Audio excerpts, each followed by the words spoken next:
Sí, en general va bien. Lo tengo que repasar igual, pero sí. Bueno, muy bien. Bueno, entonces en esta segunda parte quería empezar con bajar un poquito, o sea, antes de eso, a ver, voy a dejar de compartir. ¿Cuántos de ustedes son biólogas o biólogos? ¿Cuántos geólogos? ¿Geólogas?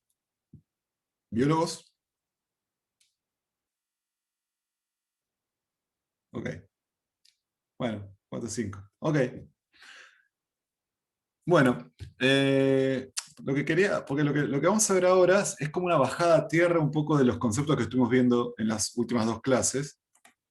Y para eso elegí vamos a usar un tópico anclado en la biología, ¿no? Entonces vamos a hablar un poquito de conducción nerviosa, ¿está bien? Con los conceptos. Y vamos a ver un poco eh, por qué a ustedes les debería interesar este tipo de cosas. Quizás hasta ahora, bueno, un capacitor, qué sé yo, placas paralelas. ¿Cuándo voy a tener dos conductores? ¿De qué me estás hablando? Bueno, vamos a ver en realidad de qué les estuve hablando. ¿Está bien? Entonces, para empezar esto, les advierto, digamos, para los que vienen de biología, es que esto es una introducción muy, muy básica a seguramente temas que no sé si ya los atravesaron. Si es así, espero sus comentarios, o sea, sus aclaraciones van a ser muy valoradas. Pero entonces, presentando muy esquemáticamente los rudimentos biológicos necesarios para poder establecer, digamos, lo que les quería comentar hoy, comencemos diciendo que vamos a hablar de flujo de información a lo largo del sistema nervioso, y una componente central del sistema nervioso son justamente las células llamadas neuronas. Hay de muchos tipos, de muchos colores, pero las que nos van a interesar para nosotros van a ser células que tienen un determinado cuerpo, un soma, ¿no? Pero que además tiene una estructura muy particular, donde se puede reconocer una especie de árbol dendrítico, que es por donde le llegan las señales de otras neuronas que están ahí dando vueltas, que ahora vamos a ver qué tipo de señales son, cuál es la naturaleza. Y al mismo tiempo esas neuronas tienen proyecciones que pueden ser muy, muy largas, que forman parte de la misma celulita, pero que se pueden extender hasta del orden de metros, digamos, y son proyecciones que se llaman axones, y que son las que le van a servir a esta neurona para comunicarse ella aguas abajo con otras neuronas que estén conectadas sinápticamente, justamente aguas abajo. Y cuando hablamos de conexionado, la señal que atraviesa todo este conexionado es de naturaleza eléctrica. ¿Está bien? A lo largo de este sistema, del sistema nervioso, la información se transmite mediante pulsos eléctricos. Y cuando hablamos de pulsos eléctricos, ya tienen que ustedes empezar a pensar que lo que estamos hablando es como de desbalance de cargas. O sea, un pulso eléctrico es porque elevo el potencial electrostático en alguna región, y eso lo hago, por ejemplo, juntando cargas, iones positivos en esa región. Eso automáticamente eleva el potencial eléctrico en esa región. Bueno, esas señales vamos a ver que se transmiten a lo largo de esta red de neuronas, y un elemento principal de esa transmisión que vamos a estudiar hoy tiene que ver con las propiedades entonces eléctricas de estos cables, digamos, que se llaman axones, ¿no? Que son esta parte que está acá, que son los encargados de pasar la señal eléctrica desde el soma de una neurona que integra todas sus entradas, conexionado con neuronas aguas arriba, y las procesa de acá de alguna manera, las integra, y esa señal es transmitida a lo largo de este axón hacia neuronas que están aguas abajo. Eh, entonces, un poco de dimensiones de los axones, ¿no? Que es lo que nos vamos a ocupar, de estas estructuras, estos axones, son como tubitos muy finitos, que tienen entre 1 y 20 micrones de diámetro, ¿está bien? Y pueden tener una longitud variable, y pueden llegar hasta el metro de largo, ¿está bien? Para axones que llegan a terminaciones nerviosas relacionadas con enhebraciones musculares o lo que fuera, pueden ser muy, muy largas, del orden de metro de largo.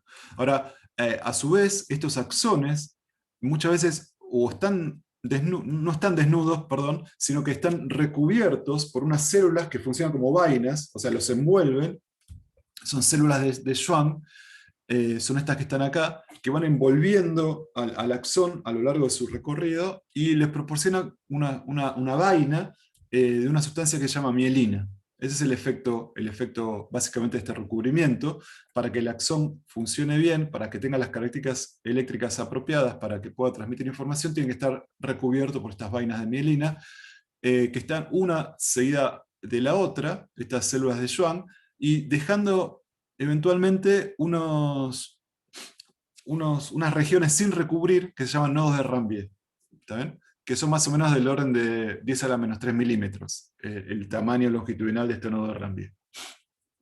¿Está bien? Entonces, este recubrimiento de mielina que se da a lo largo del axón por estas células de Schwann, obviamente va a modificar las propiedades eléctricas de este axón y vamos a ver que va a ser muy importante para la transmisión de la información. ¿Está bien? Pero este es el esquemita muy, muy básico de cómo vamos a entender al axón en esta aproximación que estamos haciendo. ¿Está bien? Muy bien. ¿Por ahora bien? Bueno, entonces yo lo que quiero hacer es un modelo del axón, ¿no? Y entonces vamos a modelar al axón a lo físico, digamos. Entonces vamos a pensar que es un cilindro, como si fuese un cable conductor, ¿no? Es un cable conductor porque de lo que se va a tratar justamente es de señales eléctricas, o sea, va a haber cargas en movimiento, de eso se trata, y estas cargas se van a mover a lo largo del axón, y entonces para modelarlo yo voy a pensar que el axón es como si fuese un cilindro de radio R, ¿está bien? Relleno con una sustancia que vamos a llamar axoplasma, y que tiene unas propiedades relacionadas con la conducción determinadas, ¿está bien? Pero le voy a poder, por ejemplo, asignar un valor de resistividad al axoplasma, ¿está bien? Que me va a dar cuenta de voy a asumir que es válido un modelo tipo óhmico para la conducción dentro del axón, y va a haber un valor de resistencia relacionado con este axoplasma, ¿no? Que me va a decir, si yo pongo una diferencia de potencial dada entre, a lo largo de una longitud L del axón, bueno, ¿cuál va a ser la corriente que se va a establecer? O sea, los iones, las cargas que van a andar por ahí, se van a poder desplazar a lo largo del axón. Bueno, ¿cuál va a ser esa corriente en función del delta V? ¿No? Entonces, yo voy a tener un valor de resistencia relacionado con el axoplasma que me va a hablar de esa I axonal, de esa intensidad de corriente axónica o axonal, que se va a establecer a lo largo de este cable conductor dado por el axón. ¿Está? Entonces voy a asumir un modelo óhmico para describir eso que está ahí, que está bastante bien. Fenomenológicamente no está mal pensar que la relación entre la diferencia de potencial y corriente es lineal. Ahora bien, el axón es una estructura y a lo largo de ella se pueden mover iones que estén dando vueltas y yo lo someto a una diferencia de potencial y se va a establecer una corriente axonal. Pero también esos axones, eventualmente, no es una pared rígida en el axón. Como vamos a ver, existen unas especies de canales o maneras que tienen una carga de salir del axón. ¿Está bien? Hay cargas que se van a mover dentro del axón y hay cargas que por alguna razón, bueno, van a perderse, ¿no? Entonces, estas cargas, estos iones, van a difundir por canales que aparezcan en la membrana del axón y pueden pasar desde el interior al exterior, conformando lo que se llama una corriente de pérdida. ¿Saben? ¿Por qué la llamo corriente de pérdida? Porque son cargas por unidad de tiempo que atraviesan la membrana axonal y dejan de estar en el axón y se van al exterior. ¿Está? Esa es una corriente de pérdida. Carga por unidad de tiempo me habla sobre esta corriente de pérdida. ¿Está? Entonces, eso también es algo que puede suceder. Y claro, bueno, ¿cuánto vale esta corriente de pérdida? O sea, ¿cuánta carga por unidad de tiempo atraviesa la membrana del axón? Y bueno, si la membrana del axón está sometida a una diferencia potencial, yo la puedo caracterizar con un valor de resistencia. Puedo pensar que es un material óhmico, la membrana del axón es un material óhmico, y que cuando hay una diferencia de potencial entre una parte y otra parte, se va a establecer una corriente de pérdida relacionada con el valor de la resistencia de esta membrana. ¿Está bien? Entonces, para el proceso de pérdida voy a tener que la corriente de pérdida va a estar muy relacionada con la resistencia de la membrana del axón. ¿Está bien? Y por otro lado yo voy a tener una pared externa y una pared interna, y eventualmente si hay un desbalance de carga positivo y negativo, acá entra en juego, puedo pensar como que tengo un capacitor, placas de un capacitor, ¿no? Placas, la placa de afuera, por ejemplo en este caso cargada positivamente, la placa de adentro cargada negativamente, y puedo pensar entonces que se establece una diferencia de potencial, y que esa diferencia de potencial esté en relación con la carga que se acumula adentro y afuera a través de una constante de capacidad C de la membrana. ¿Está bien? Para un momento de hablar y pensemos lo que hice. Entonces, vamos a hablar de cómo se mueven iones adentro del axón. Entonces, va a haber una corriente axonal y la diferencia potencial entre extremos va a tener que ver con la corriente axonal, y va a involucrar un valor de la resistividad del axoplasma. Y por otro lado, la membrana del axón va a tener un doble juego, si quieren. Por un lado, sus propiedades eléctricas, en este caso una especie de resistividad, va a tener que ver con estas corrientes de pérdida. ¿Está bien? Que fenomenológicamente, ¿qué va a describir esto? Va a describir cómo los iones difunden por canales y salen desde el interior del axón y se pierden hacia el exterior. Y también va a haber un efecto capacitivo, si quieren, que me va a vincular la diferencia potencial entre adentro y afuera con la carga acumulada en exceso afuera y adentro. ¿Está bien? A través de una constante que va a depender de las propiedades de la membrana, que es una constante capacitiva, que justamente es la que me va a vincular esas dos cosas. ¿Está bien? Entonces, ese es el panorama. Y obviamente lo que tengo en realidad es esa situación. O sea, vamos a ver que van a entrar cargas en algún lado, vamos a ver un poquito más adelante, entran cargas en algún lado, se eleva el potencial en este lado, ese potencial más alto hace que cargas que estén cerquita se empiecen a mover. Eso da lugar o sea, acá tengo más potencial que acá, y entonces más potencial acá que acá, entonces se van a empezar a mover cargas, la cantidad, o sea, el valor de la intensidad va a tener que ver con la resistividad del axoplasma, o sea, que va a dar cuenta de qué tan fácil es moverse a las cargas adentro de acá. Eso va a dar lugar a la intensidad del axonal. Algunas de esas cargas van a salir, se van a perder, van a conformar una corriente de pérdida, que va a estar relacionado también con la diferencia de potencial adentro y afuera, ¿está bien? A través de la resistividad de la membrana. Y también va a haber una acumulación de cargas, va a haber carga neta diferente a un lado y al otro, y la diferencia de potencial va a tener que ver con una constante de capacidad de la membrana, ¿no? Eso es lo que estoy modelando. ¿Está bien? Eso es pero lo que estoy modelando es un proceso donde simplemente tengo cargas que se van a mover hacia el régimen de potencial más bajo. Eso es todo lo que estoy modelando con todos los conceptos que estuvimos viendo en estas últimas dos clases. Valores típicos, ¿no? La resistividad del axoplasma es de 2 ohm por metro. ¿Está bien? Si pensamos que es un cilindrito, el axón, el radio del cilindrito, asumamos que es 5 micrones. ¿Está bien? 5 micrones. Y entonces lo que estamos diciendo es que si yo someto a una longitud L del axón a una diferencia potencial BA menos BB, ¿está bien? Se va a establecer una corriente acá que va a ser I por la resistencia, donde la resistencia es, ¿se acuerdan?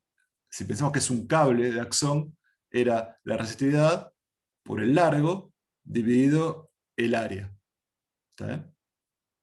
Eso era, ¿se acuerdan? Esa es la relación entre resistencia y resistividad. Y para el caso del axoplasma, con esta geometría cilíndrica, fíjense, si analizamos 1 centímetro de axón, 1 centímetro de axón, reemplazamos los valores, 2 son por metro, por 0.01 metro, que es 1 centímetro de largo, por pi por 5 micrones al cuadrado, la resistencia de ese cilindrito de axón es 2,5 por 10 a la 8 ohm. ¿Está bien? Son 250 millones de ohm, ¿no? Es una resistencia enorme, es muy grande. ¿Está bien? Para que ustedes comparen, un, cen- eh, un centímetro de axón, 1 centímetro de axón es equivalente a 70.000 kilómetros de cable de cobre. La resistencia de 1 centímetro de axón es la resistencia de 70.000 kilómetros de cable de cobre. ¿Por qué? Porque la resistividad del cobre es 1,7 por 10 a la menos 8. ¿Eh? 1,7 por 10 a la menos 8, que son 8 órdenes de magnitud más chica que la del axón. ¿Está? Para que tengan idea de las propiedades de... Entonces, les puede parecer un poco raro que un material que sea tan poco conductor, si quieren, sea el encargado de conducir las señales eléctricas. Pero bueno, ahora vamos a ver un poco qué es lo que pasa en este sistemita. ¿Vamos bien por ahora? Sí, a mí me queda un poco, bueno, es un poco lo que decías recién, pero también lo pensaba hasta antes del intervalo cuando mostrabas que en el circuito ponías una resistencia. Digamos, Sí. la resistencia viene a ser como un freno para que las cosas estén un poco más controladas, digamos, es algo así como para que la intensidad esté en unos valores un poco más, no sé, digo, porque en este caso, como decías recién, O sea, me sorprende mucho. un material ómico cumple esta relación, ¿no? Un material ómico cumple esta relación. Lo que vos estás diciendo es un poco una especie de discurso utilitario, o sea, ¿qué gano yo con poner una resistencia de un valor grande? Y eso obviamente repercute a la hora de diseñar circuitos y lo que fuera. ¿Está bien? Eh, es lo que vos decís, situaciones con altas valores de resistencia son situaciones que van a involucrar para una dada diferencia potencial corrientes bajas. ¿Está bien? Corrientes bajas. Y al contrario, si la resistencia es muy baja, para una misma diferencia potencial vas a tener corrientes altísimas. ¿Está bien? ¿Qué es lo que sucede cuando vos cortocircuitás, por ejemplo, una batería? No lo hagan en sus casas, pero si ustedes agarran un cable y ponen un extremo del cable en un borne de una batería y otro extremo en el otro, va a saltar una chispa. ¿Por qué salta una chispa? Porque para el valor de diferencia potencial dado por la batería, si ustedes ponen un cable, están poniendo un circuito con resistencia cero, y entonces las corrientes son enormes, ¿no? Porque la resistencia muy chiquitita por I tiene que ser igual a un valor fijo, así que I tiene que ser muy grande, y eso significa que empieza a recorrer una corriente enorme por el circuito, por el cable, o lo puede quemar, porque a medida que avanza va disipando energía, ¿no? Lo calienta, esa disipación I cuadrado, ese efecto Joule, digamos, que habíamos visto también en la clase pasada, tiene que ver con el calentamiento de la estructura cristalina. Si la I es muy grande, el disipamiento va como I cuadrado, puede llegar a fundir el material, o saltar el chispazo, lo que fuera, ¿no? Entonces, efectivamente, R controla, para una dada diferencia potencial en materiales ómicos, R controla la cantidad de corriente que circula por el circuito. Entonces, resistencias muy altas hacen posible que las intensidades que circulan por el cableado de nuestra cabeza sean manejables, digamos, por nuestro sistema.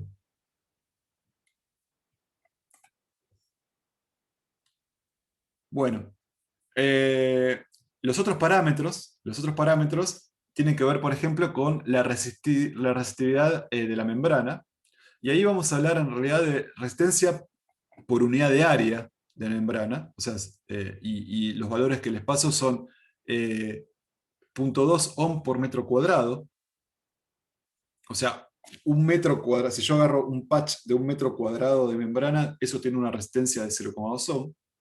Eso es cuando el axón está desnudo, y cuando está recubierto por la célula de Schwann, o sea, tiene la vaina de mielina, fíjense que crece un montón, 20 veces, es 40 ohm por metro cuadrado. En los nodos de Rambier son los lugares donde el axón está desnudo. ¿Bien? Después van a entrar mejor en la descripción, pero por ahora, cuando hablamos de axón desnudo, son en la zona donde no está recubierto por mielina, que serían esos nodos. ¿Bien? Los nodos de Rambier. Bueno, y la capacidad por unidad de área de la membrana es de 10 a la menos 2 faradios por metro cuadrado. Cuando el axón está desnudo, o sea, en la región de los nodos de Rambier, o 5 por 10 a la menos 5, o sea, son 3 órdenes de magnitud más chica, cuando el axón está recubierto por la vaina de mielina. ¿Bien? Entonces, para una membrana de largo L, no sé si yo, para esta cosa de largo L, ¿está bien? La capacidad es la capacidad por unidad de área por el área del cilindro, que es 2πr por L. ¿No? Así se convierte a una medida de capacidad. Bueno, pero lo que vemos acá es que básicamente la resistencia de la membrana, o sea, esta que está acá, la que tiene que ver con la corriente de pérdida, aumenta muchísimo. ¿Está bien esto? 200. Sí, 200 veces por había dicho 20, pero es 200 veces por el recubrimiento. ¿Bien? O sea, en las zonas donde el axón está recubierto, la corriente de pérdida es mucho menor que en las zonas donde no está recubierto. Quiere decir que por esta parte que está acá, no hay 200 veces menos pérdida que en las zonas que no está recubierto. ¿Está? Y algo parecido ocurre con la capacidad. ¿Está? Cambia muchísimo las propiedades de acuerdo a si está el axón desnudo o recubierto por la vaina de mielina. Bueno, seguimos. Entonces, en esta primera parte de la charla que voy a terminar hoy, la segunda parte la vamos a ver la clase que viene, porque no me va a dar el tiempo, vamos a ver, analizar el proceso de conducción, o sea, cómo es el flujo de corriente cuando los estímulos son débiles. Cuando los estímulos son débiles. ¿Qué significa? Lo que vamos a ver, perdón que voy a volver para atrás, lo que vamos a ver es lo siguiente. En alguna región del espacio, al axón van a entrar cargas. Supónganse que en esta región entran cargas, por una razón que vamos a ver más adelante. Entran cargas que están acá. Estas cargas, esta acumulación de cargas, supónganse positivas, iones positivos, van a hacer que los iones que están acá adentro, de sodio o de potasio que hay adentro, que también son iones positivos, bueno, como acá aumentó el potencial, van a moverse, van a tratar de repelerse, o sea, lo pueden ver en términos de potencial, van a moverse a regiones de menor potencial. Entonces se van a empezar a mover y se va a establecer una corriente. Ahora, ¿estamos de acuerdo que si yo tengo esa corriente, puedo entender que esa corriente provino porque hubo un ingreso, una señal por este lado? Entonces, en ese sentido, medir una corriente que se desplaza para acá me habla de un proceso de inyección de iones que ocurrió acá. En ese sentido estoy llevando la información de que hubo una comunicación con otro elemento que hizo aumentar la densidad de cargas positivas por este lado, y eso hizo que se establezca una corriente acá. Entonces, cuando hablo de flujo de información, lo que justamente estoy diciendo es que el hecho de que yo detecte una corriente a lo largo del axón me habla de que hubo una acumulación una acumulación de carga aguas arriba. ¿Sí? Entonces, en ese sentido, la conducción axonal es el proceso que permite, es el proceso de flujo de información a lo largo que yo quiero transmitir, ¿no? Entonces, a lo largo de estas corrientes que se establecen, yo doy cuenta de una interacción con el medio exterior de esa neurona, que hizo, por ejemplo, que aumente la concentración de iones positivos en determinado lugar. Entonces, a eso yo llamo estímulos eléctricos. Los estímulos eléctricos son que en determinado lugar hubo una acumulación de cargas positivas. Ese es el estímulo eléctrico. Y la consecuencia de ese estímulo eléctrico es que va a empezar a moverse carga a lo largo del axón. Entonces, si los estímulos eléctricos no son muy brutales, se acumula carga, pero son menores a cierto umbral, entonces el axón responde como un circuito que es relativamente simple. Entonces, en esta mitad de la clase, o sea, en la clase de hoy vamos a ver eso. Vamos a pensar que esta estimulación, perdón, este acumulamiento involucra no demasiadas cargas. O sea, algún desbalance, pero no demasiado brutal. Vamos a ver más adelante que la diferencia va a estar en cómo se comportan los canales frente a ese desbalance, ¿no? Pero si el desbalance no es muy chiquitito, los canales es como si no estuvieran, más allá de que dejaron entrar, no se abren nuevos canales, y lo que sucede acá es algo que simplemente que se van a poner en movimiento las cargas en función de la diferencia de potencial que se estableció por este desbalance inicial de cargas. ¿Tá? Ese sería el estímulo el estímulo débil. ¿Tá? En ese caso, el axón va a responder como un circuito que es relativamente simple. ¿Tá? ¿Se entendió un poco? Perdón que tuve que ir para atrás, ¿no? Tengo que traer esa imagen para acá, va a ser más fácil. Pero ¿se entendió un poco la idea de a qué yo llamo estímulo débil? Digamos, la idea sería como que la pérdida sería como despreciable, o No estoy hablando de la no. pérdida, estoy hablando del estímulo.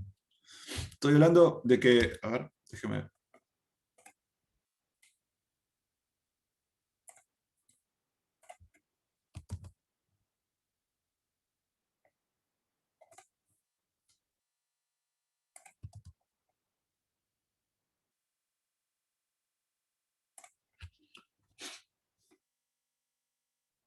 A ver, acá. No, estoy hablando que en algún lado por esta parte, más aguas arriba, hubo un desbalance que empezó a mover cargas. Bueno, y al moverse cargas van a empezar se estableció una diferencia de potencial entre acá y acá. Entonces, los iones de sodio y potasio se van a empezar a mover, van a dar lugar a una corriente, y eso es lo que estoy hablando acá.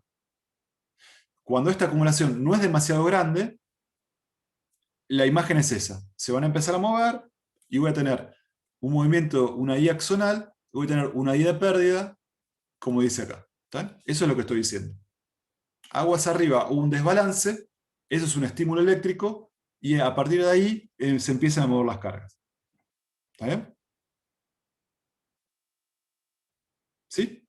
O sea, adentro de estos circuitos yo no tengo una FEM, no tengo una pila en ningún lado que me da una diferencia de potencial. La diferencia de potencial se produce porque localmente se acumula, por algún motivo, alguna señal que se inyecta desde afuera, se acumulan iones positivos, por ejemplo. Eso hace que se empiece al momento de relajar eso, se establezca una corriente como esta que estamos diciendo acá. Que es esta que está acá, una corriente axonal que va a empezar a moverse hacia la derecha, y bueno, va a estar acompañada de una corriente de pérdida y de un proceso de polarización también de la membrana. ¿Está bien? Eso es lo que estoy diciendo. ¿Sí? ¿Un poco mejor? Sí, no, y solamente lo que me queda la duda es, digamos, qué cosa de la acción determina para qué lado se mueven las cargas. Bueno, para hacer eso lo vamos a hacer la clase que viene. Porque ¿está bien? Eso lo vamos a ver en la clase que viene. Dale. Porque en la clase que viene vamos a meter a los canales, y es importante la propiedad de los canales para entender eso. ¿Está bien? Bueno, entonces, pero vamos a asumir entonces que estamos analizando esta parte que está acá. ¿Está? Estamos analizando esta parte que está acá. ¿Está bien? Entonces tenemos una corriente axonal, va a haber pérdidas, y bueno, y puede haber un desbalance acá también entre el interior y el exterior de la membrana. Entonces, el modelado de este cachito, a ver si están de acuerdo con esto. Yo voy a poder modelar un cachito de axón, como tengo una intensidad, como tengo una diferencia potencial y una corriente, lo voy a modelar de esta manera. Como si tuviera una resistencia, donde esta R tiene que ver con la resistividad del axoplasma, y después voy a modelar esta parte que está acá, bueno, como una parte del circuito que saca parte de la corriente hacia otro lado. ¿Está bien? Esa es la I de pérdida, que va a atravesar la membrana, que también lo voy a modelar como un material óhmico de resistencia R'. Y bueno, y además va a haber una diferencia de potencial adentro y afuera por una acumulación, desbalance de carga, y entonces voy a tener una carga acumulada entre las placas, digamos, entre la parte interna y externa de la membrana, caracterizada por una constante capacitiva C, y entonces lo que voy a tener en un cachitito de axón es este esquemita. Lo puedo pensar como si tuviera una resistencia en serie con un paralelo entre una resistencia y un capacitor. ¿Está bien? Y bueno, claro que esto sigue para la derecha, ¿no? Entonces, en realidad tengo este modulito, que es un cachitito del axón, y después tengo otro cachito de axón, otro, y entonces lo puedo pensar como que tengo uno atrás de otro. Fíjense que este building block después viene pegado a otro, que viene pegado a otro, que viene pegado a otro, que me va a decir cómo es el axón para una longitud dada. ¿Se entiende? Sí, sí. Entonces, en este circuito, yo voy a tener una corriente que va a venir por acá, y voy a tener corrientes de pérdida que van a dejar el canal principal, que van a dar cuenta de las pérdidas o sea, las cargas que se van saliendo del canal axonal a medida que va avanzando, que pueden salir en cualquier momento. Yo las modelo de esta manera, bueno, como que parte se perdió acá, parte se perdió acá, parte se fue por acá. Esas van a dar lugar a la corriente de pérdida que se me fue a otro lado.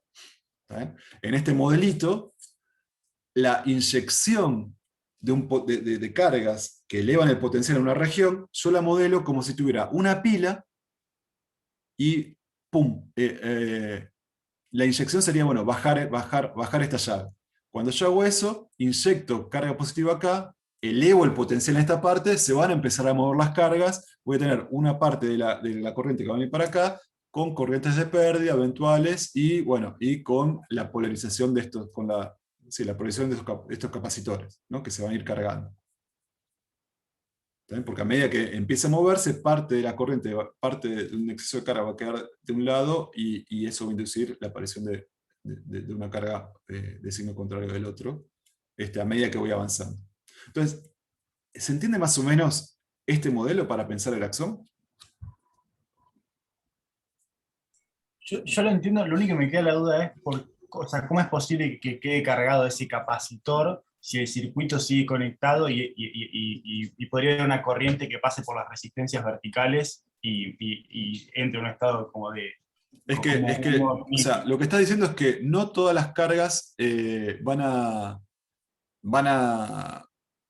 atravesar, sino que va a haber un resto de cargas que va a quedar desbalanceado internamente con respecto al exterior de la célula. O sea, la concentración de iones interna no va a ser exactamente igual a la concentración externa de cargas, va a haber un mini desbalance de cargas, y eso va a dar lugar a que por un lado haya una caída de tensión acá, pero por otro lado haya un campo que tenga que ver con este desbalance de cargas. ¿Está? Con este desbalance de cargas. Perfecto, está bien, sí, gracias. Un campo que atraviesa la membrana. Bueno.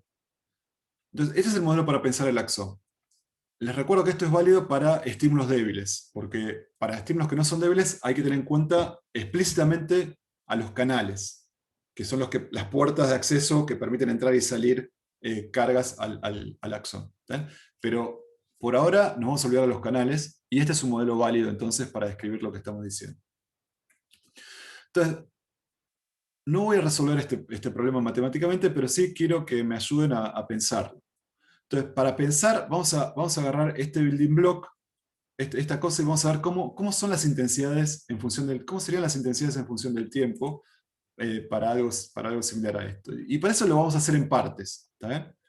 Esto es una resistencia en serie con un paralelo de una resistencia de un capacitor. Bueno, vamos a hacerlo en partes. Primero nos vamos a olvidar de la resistencia R'. ¿Está? Si nos olvidamos de la resistencia R', esta parte del circuito es la que acabamos de ver hoy. es un circuito de carga de este capacitor. El capacitor está descargado, yo bajo esto y se va a acumular un desbalance de carga entre las placas del capacitor. Y eso acabamos de ver que dice que la diferencia de potencia, o sea, la acumulación de cargas y por lo tanto la diferencia de potencial entre las placas, sigue una ley exponencial. ¿Se acuerdan? Crece exponencialmente, con una constante de tiempo RC. Entonces, la diferencia potencial entre este punto y este punto, que es la diferencia potencial aguas abajo de donde se inyectó la señal, crece en el tiempo, y si yo espero un tiempo más grande que RC, voy a ver que el voltaje, la diferencia de potencial entre este punto y este punto, es la que inyecté al principio. Tenemos que esperar cierto tiempo para que eso ocurra. ¿Está bien con eso? Sí. Bueno, ahora, ¿qué pasa si yo le pongo otro modulito? Otro modulito, o sea, otra resistencia con otro capacitor. O sea, estoy despreciando las corrientes de pérdida, ¿no? Estoy despreciando las corrientes de pérdida. Bueno, ahora, en esta región, vimos que la dinámica de la carga del capacitor va a ser guiada por esta cosa exponencial con tiempo RC. Y por tanto la diferencia de potencial también va a seguir esta dinámica. Ahora, para el segundo capacitor, que representa el axón un poquito más alejado de donde se originó la señal, se tuvo que recorrer más distancia, la corriente tuvo que atravesar en realidad para la carga de este segundo capacitor, la corriente tuvo que atravesar una resistencia que no valía R, sino que valía 2 veces R, porque eso da cuenta que tuvo que avanzar 2 veces la distancia sobre... estoy alejado el doble de donde se inyectó la señal. Entonces tuvo que recorrer más axón y por lo tanto la resistividad del cilindro S es el doble del anterior, ¿no? Es R más R. Entonces, la diferencia de potencial entre las placas del segundo capacitor, la puedo pensar como que es un proceso de carga de capacitor también, pero con una resistencia 2R ahora. ¿Está bien? Entonces, ¿y eso qué significa? Que también se va a cargar asintóticamente, pero con una escala temporal más lenta, porque la escala temporal va a ser 2RC para el segundo capacitor. ¿Está bien? Entonces, la señal que voy a ver, la diferencia potencial entre las placas del primer capacitor, crece de esta manera, y la diferencia de potencial entre las placas del segundo capacitor crece también exponencialmente, pero con una constante de tiempo más lenta, más grande. ¿Está bien? Y entonces voy a tener que esperar más tiempo para que la señal que inyecté acá llegue un poquito más lejos, hasta este punto. ¿Está bien? ¿Se entiende eso? Por ejemplo, a T2, cuando la diferencia potencial entre este punto y este punto ya casi es la asintótica, todavía le falta levantar acá. Entonces todavía no terminó de llegar la señal que inyecté acá a ese tiempo cuando estoy mirando esta diferencia de potencial. Ahora, ¿cuál es entonces, el efecto de la longitud? Es un efecto que me dice algo medio trivial, que es que para yo esperar para que la señal llegue, tengo que esperar más tiempo, cuanto más lejos estoy. ¿No? Cuanto más lejos estoy, tengo que esperar más tiempo para ver la señal que inyecté acá. Bueno, ahora, ¿cuál es el efecto de la pérdida? ¿Cuál es el efecto de modelar una corriente de pérdida? O sea, de tener un R' acá. Entonces voy a este que está acá como referencia, lo uso como referencia, y ahora trato de analizar esto que está acá. Entonces, la diferencia potencial ahora entre el capacitor, ¿está bien? Cuando tengo esta R', fíjense que asintóticamente, si yo cerrara este circuito, ¿estamos de acuerdo que la diferencia potencial asintótica en las placas del capacitor no sería epsilon, sino que sería más chica que epsilon? Sí. ¿Por qué? Porque si acá se establece, va a establecer una corriente por este lado, y acá se va a cargar el capacitor. ¿Está bien?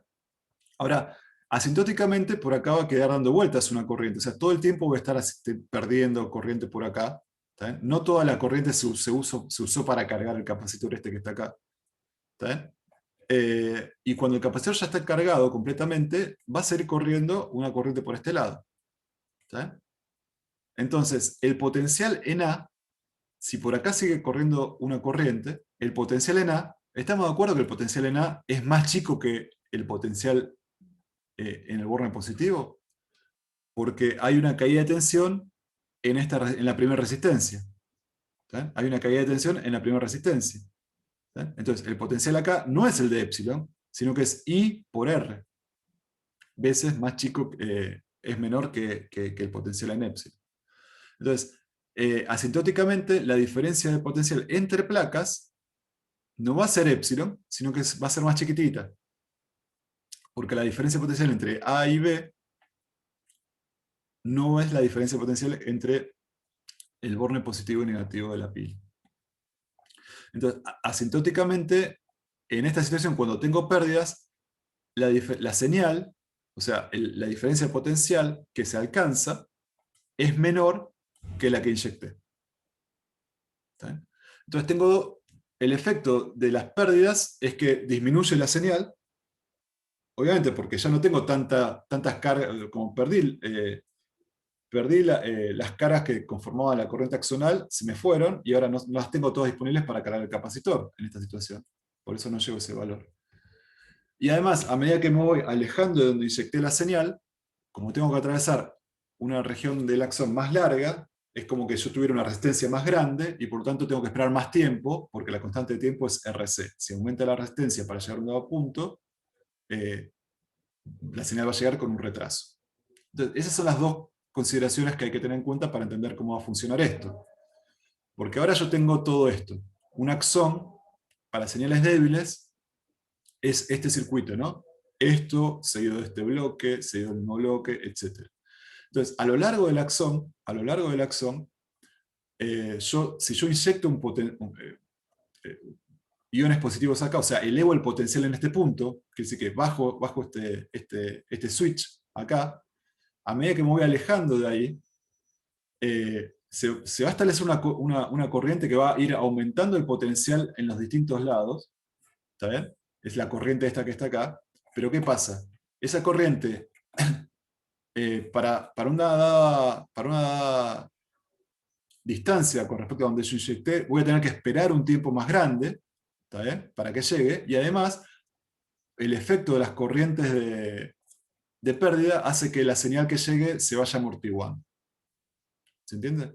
Entonces, sobre esta región del espacio, esta región de la cerquita, supónganse por acá, esta región de la membrana se va a polarizar, o sea, va a elevar su voltaje hasta un determinado valor, para un dado tiempo, para que, mientras que una región más lejana que esta que está acá, voy a tener que esperar más tiempo, digamos, para que llegue a esos valores asintóticos, y el valor asintótico va a ser menor porque va a haber atravesado una región más larga del axón, asociada a una resistencia más larga también. Y a lo largo de esa distancia va a haber sufrido pérdidas a través de estas corrientes de pérdidas que hablábamos antes. Entonces, estos estímulos débiles, por un lado vamos a ver que se propagan lentamente, ¿no? Con este efecto dado por el incremento de RC, y además paulatinamente se hacen cada vez más débiles, y tal es así que desaparecen a los pocos milímetros. O sea, a los pocos milímetros las pérdidas fueron tan grandes que en ningún lugar, que ya a lo largo de ese axón ya no elevo para nada la diferencia de potencial y ni me entero de que acá inyecté una señal. ¿Está bien? Entonces, esta es la manera de entender cómo funcionaría la situación de conducción para estímulos débiles. ¿Está bien? No es una manera muy excitante, si quieren, porque vemos que parecería que no funciona. Entonces, la clase que viene vamos a dedicar unos primeros minutos para entender cómo es el mecanismo que realmente se pone en juego para llevar eh, la información de la inyección de una dada señal a lo largo de distancias que pueden llegar a ir de donde el metro. ¿Está bien? Básicamente lo que les adelanto, digamos, el teaser de la clase que viene va a tener que ver con que dentro de las zonas de mielina, eh, el proceso de las corrientes es como el que estuvimos analizando nosotros, pero en los nodos de Rambier sucede un intercambio muy interesante con el medio exterior que funciona como un inyector de nueva señal, como un amplificador de señal. Ahí los canales van a tener un rol explícito y son los responsables de que la señal se amplifique en esta zona y nuevamente levante el potencial y pueda seguir viajando hacia la derecha. ¿Saben? Entonces, pero eso lo vamos a ver la clase que viene. Entonces, dejemos acá. ¿Alguna pregunta?